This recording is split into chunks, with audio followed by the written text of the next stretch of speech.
After dinner, Dee Wongero went to the trunk at the foot of my bed and started rifling through it. Maggie hung back in the kitchen over the dishpan. Out came Wongero with 2 quilts. They had been pieced by Grandma Dee, and then Big D and me had hung them on the quilt frame on the porch and quilted them. One was in the Lone Star pattern. The other was Walk Around the Mountain.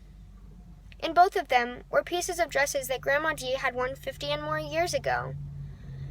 Bits and pieces of Grandpa Gerald's paisley shirts, and a teeny faded blue piece, about the size of a penny matchbox, that was from the uniform Great-Grandpa Ezra wore in the Civil War.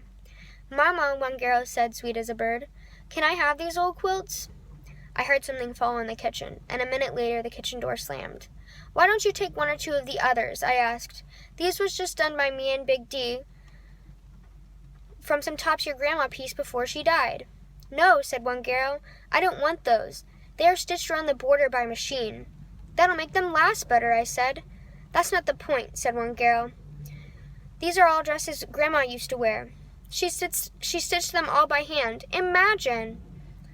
She held the quilts securely in her arms, stroking them. "Some of the pieces, like those lavender ones, were from clothes her mother handed down to her." As I moved up to touch the quilts, Wongero moved back just enough so that I could not reach the quilts. They had already belonged to her.